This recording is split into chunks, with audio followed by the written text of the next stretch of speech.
morning and welcome to Morning Movie News, where Mission Impossible Rogue Nation was not the only movie this weekend to have a boffo debut. The other being a TV movie, The Descendants, on the Disney Channel. And man, was this a home run for the Disney studio at large.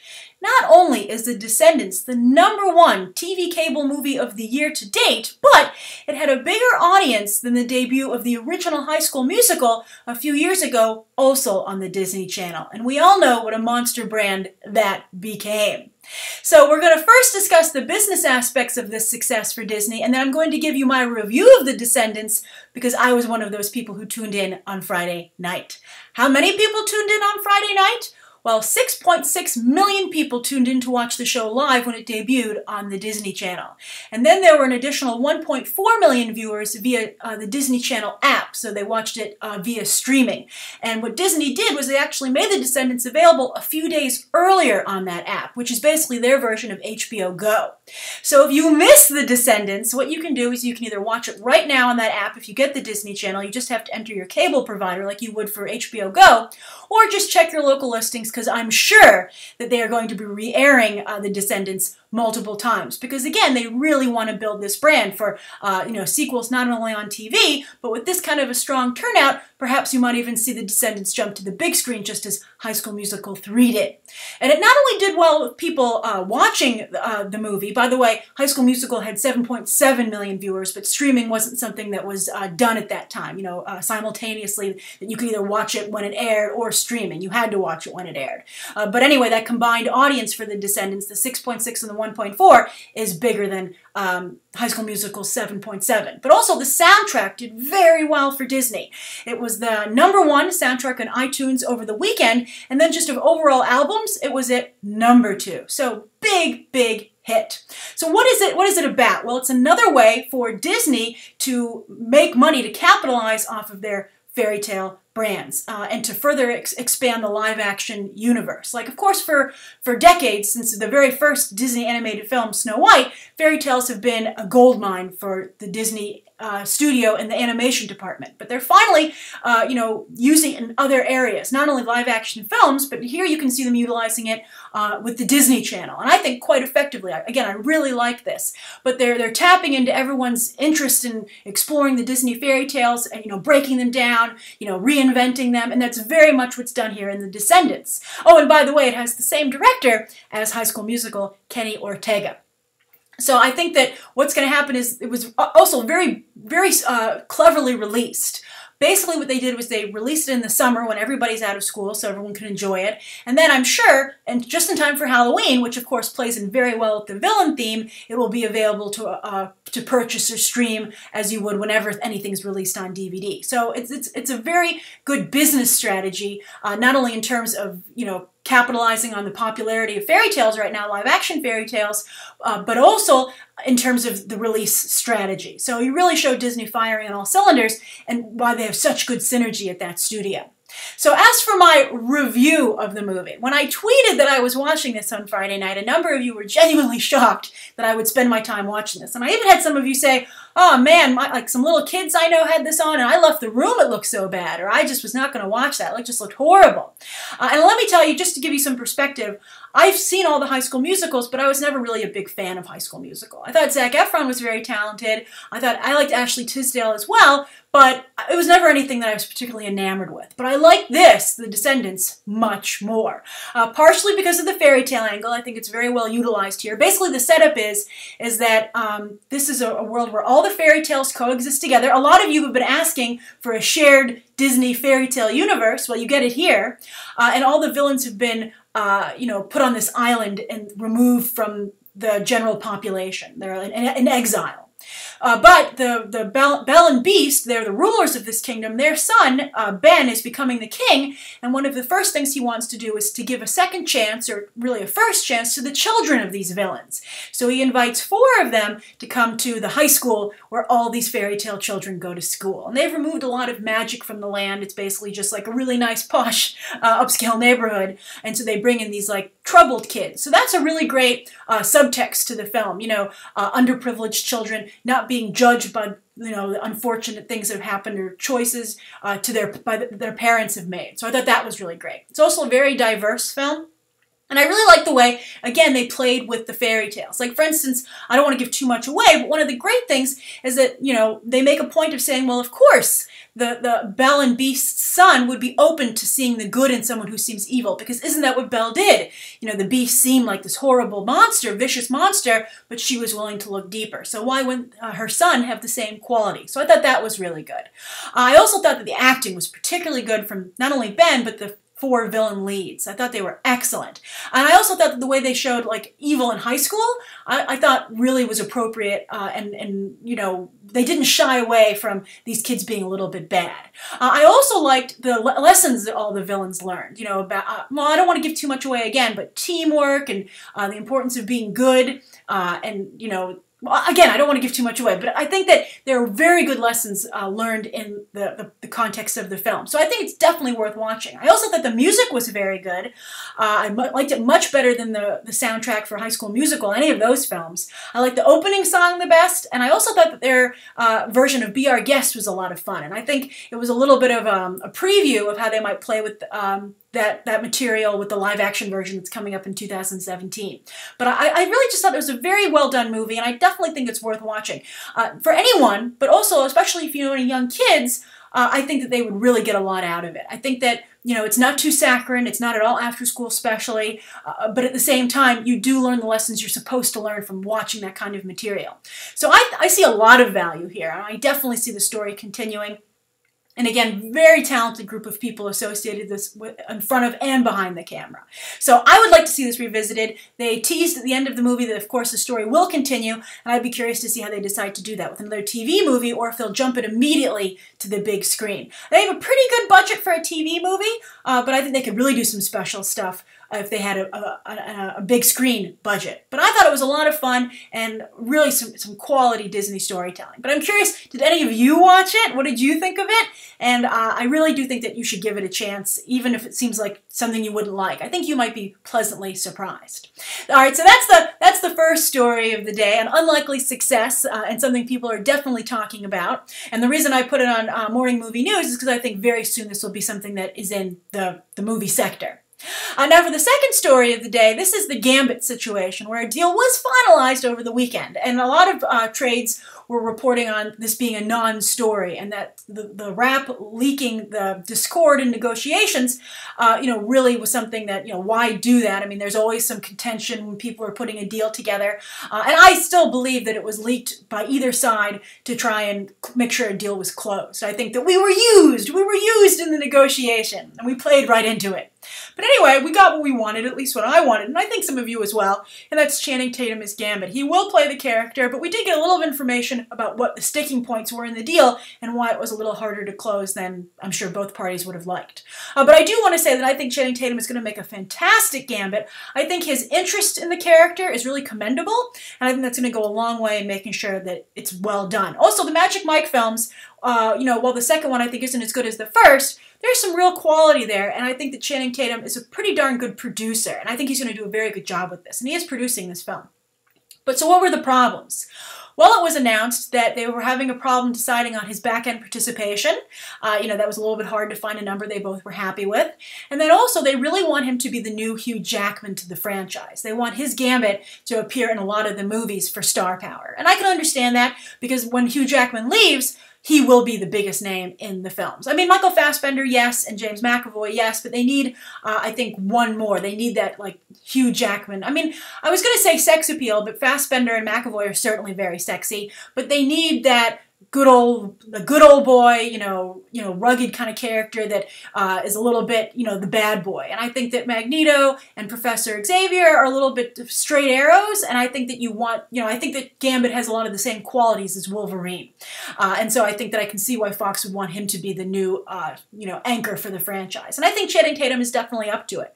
So I'm glad this all came together, but I think it's interesting to see what Fox has planned for the franchise going forward, and just to get a little bit of insight as to what the problems with the deal were. So I'm curious, what do you think? How do you feel? Were you all excited that Channing Tatum wasn't going to play Gambit? And also, do you think that Gambit can take Wolverine's place and that Channing Tatum can take Hugh Jackman's place with the overall franchise moving forward? All right, so that's the second story of the day, and the third story has to do with the Ghostbusters again. Now, on Movie Minute on Friday, I talked about Ivan Reitman releasing an official statement that his Ghostbusters reboot, this all-female one that he's making with Paul Feig, is the only official Ghostbusters reboot, and that this one that Drew Pearce keeps tweeting about, which is rumored to star Chris Pratt and Channing Tatum, again, Channing Tatum, but which, especially Chris Pratt has denied any involvement in, Ivan Reitman wanted to make it clear that that is not something that he's involved with, and it's not something that he feels is official, and as far as he's concerned, it's not something that's even happening. Although he really should be talking to Sony about straightening this all out, because where is this other, Phantom movie coming from? And it's becoming a very strong competitor, and in danger of overshadowing the all-female Ghostbusters, which is currently filming. Well, on that note, I thought it was very interesting that over the weekend, the all-female Ghostbusters cast decided to go visit a hospital in Boston, again, where they're filming, and, get out those publicity shots. And I think, of course, to be very nice to the hospital and to do something nice for those who are suffering, so always commendable. We see a lot of actors go to hospitals in costume to give their support and just, give a nice treat to those who really need to have their spirits lifted. But I think part of this, from a business perspective, was also just to really try and establish this foursome, these women, as the new Ghostbusters in the consciousness of the public, right? Like, people need to start, when they think Ghostbusters, they need to start thinking of these women. So I think that the pictures turned out pretty well, as you can see here. I still don't like the costumes, and I think the proton packs look ridiculously small and tiny. I know that technology has gotten smaller over the years, but still, I think that, the real, cobbled together old school tech that was very much the way it appeared in the first Ghostbusters is a big part of the appeal, right? This is something like Egon made in his basement and they cobbled it together, but it works. The science behind capturing ghosts always seemed a little wonky, right? But these just seem so small and tiny that I think that the proton packs almost disappear, whereas in the original costumes, they were the biggest, most noticeable part of the costume. Whereas here, I think the first thing that catches your eye are those reflective strips. I'd be like, do you do a lot of ghost hunting at night? Really? You want to make sure everyone can see you? I think you'd want to be hiding from the ghosts and make sure that you didn't give your position away before you put the trap into place. But anyway, I think it's wonderful, to see the cast go out and support people who need it. I think that it's good to get them out there to try and establish them with the public, but I still think that these costumes are a major hurtling obstacle for them to have to hurdle. I also agree with many of you that it's ridiculous to have an all-female team, and they should just have had a mixed team to begin with, and we wouldn't be having this whole argument about which Ghostbusters movie should we pay attention to. But I'm curious, are these your Ghostbusters? As Sony and Ivan Reitman and Paul Feig make more of an effort to put them out there, is it working, or you still have your fingers crossed for that other Phantom version of the Ghostbusters? All right, so those are the three stories of the day. Now, the viewer question comes from Preston L. Young, and this is a really good question. We've been talking a lot about diversity in movies and, new talent rising up the ranks, both in terms of gender and ethnicity behind the camera. But Preston had a really good comment about diversity in film. So Preston said, "Hi Grace, hope your weekend is off to a good start. I had a question about Thursday's morning movie news. You're always going on about diversity in film, which is obviously an issue in today's movies. However, it seems that when directors for the Black Panther movie or the Wonder Woman movie have come up, people only clamor to name black directors for Black Panther and female directors for Wonder Woman. I feel like this is the opposite of diversity. This is pretty much segregation at work. I feel like instead of matching gender to gender and ethnicity to ethnicity, the people involved in these movies should be focused more on just getting talent. What do you think? Why is it that we need black directors to direct black superhero movies and female directors to direct female superhero movies? It just seems silly. Male directors have been tackling female-driven movies for decades. For instance, just look at Sarah Connor. And I think it's just ridiculous and only black directors have been brought up in regard to the Black Panther movie. I understand that it's a very fine line to walk with Black Panther, but it almost seems tacky the way that only black directors have been mentioned.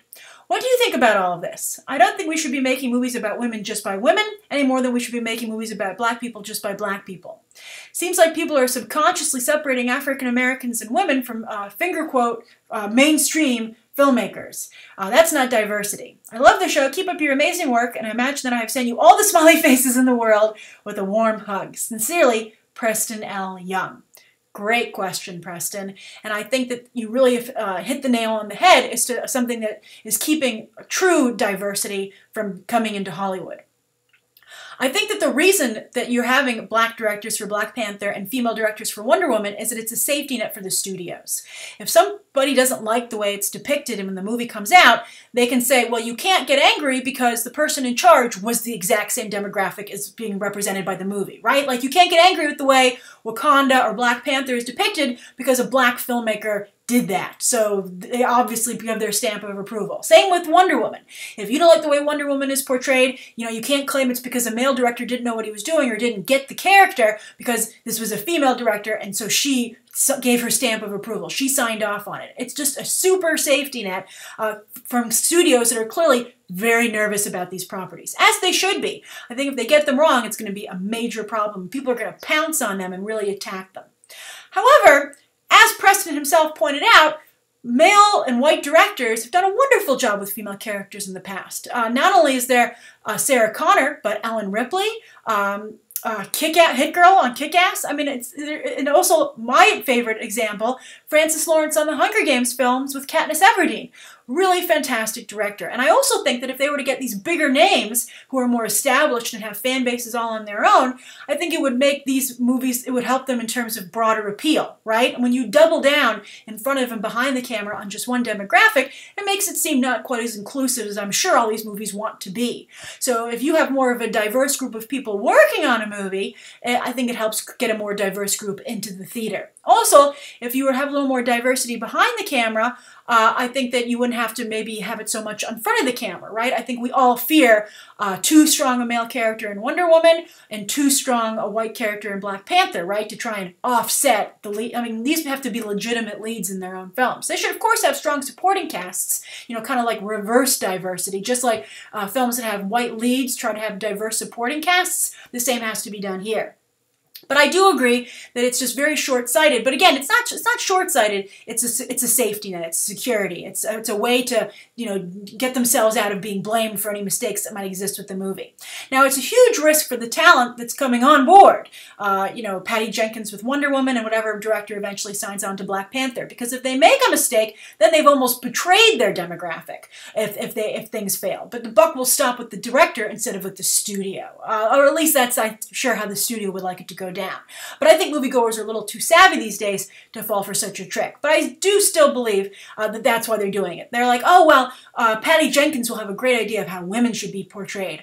And the director of Black Panther, whoever we pick, like, for instance, they wanted Ava DuVernay. But they had creative problems with her. But that person will give us an idea. I think the better thing to do is to see that kind of similar demographic represented in the screenwriter, because that's who's coming up with the general story and what needs to be highlighted. And then let anybody direct it. Also, I think it's really, even with the writing, I think that anyone can tell a different story, right? I mean, it's not like you have to have an alien only direct movies about aliens, or someone who has superpowers direct a comic book movie, right? I mean, either you can, a really talented individual can, put themselves in anyone's shoes. I mean, that's the whole craft of storytelling, right? And I think you just want to get someone who's very good at making a certain type of movie. So I agree with Preston L. Young, but I mean, at the same time, the reverse argument here is that, if this kind of talent can't get a big major gig with these characters, where can they come in to the conversation, right? How do you get black and female directors working in blockbuster films, if not with Black Panther, Wonder Woman, and Captain Marvel? But I think the answer is they should be considered, Ava DuVernay should be considered for any property. She shouldn't have to only be considered for films about, black protagonists. That's, of course, an ideal situation. Hopefully we'll get there. I do think Ava DuVernay would have been a great choice for Black Panther, but this is interesting. This is similar a little bit to the Shaft conversation that we had last week. Although some of you misunderstood me, I didn't say that Shaft, even as a comedy, Shaft can play into, the social commentary that's inherent in the character. You can still do that with a comedy. I was by no means trying to say they should get rid of that. I just felt like a comedy would be a stronger commercial hook for the film to be successful. But I feel that Black Panther is a character like Shaft, where racial issues are inherent to the character and they have to be addressed. So you need someone who's going to understand the importance of that. But we'll see. I mean, it's a very fine line to walk, and clearly Marvel felt that Ava DuVernay was too far on the side of social conversation.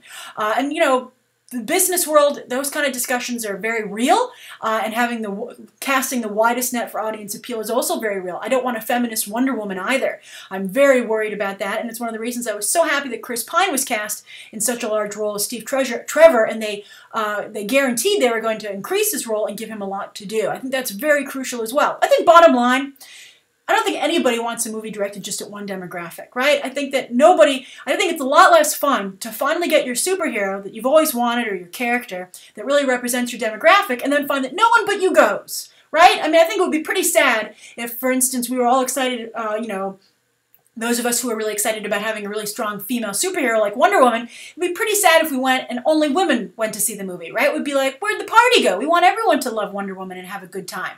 And I'm sure that many of you feel the same way about a Shaft or a Black Panther movie. I think you'd be very disappointed if they made a Shaft and Black Panther movie and only black audiences went. You'd be like, that's not what's supposed to happen here. Everybody goes and sees Iron Man.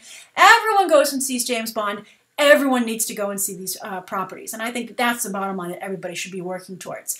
But it's tough. It's really tough. I think that, people wanting so much or so, have their heart set on representation that sometimes they don't think about the other aspects as well. It's tough. These are really tough conversations, and the way they shake out is going to have a huge effect on how these movies do at the box office, and then how, the future of those films in general, because these are all factors that will come into play when Hollywood decides whether or not to continue with this kind of diversity in these kinds of movies, where so much money is at stake. All right, so thank you so much, everybody, for tuning in. Please write down below today's top 3 stories and the viewer question, anything you'd like to see covered tomorrow, and any questions that you might have. Thanks for watching. Bye.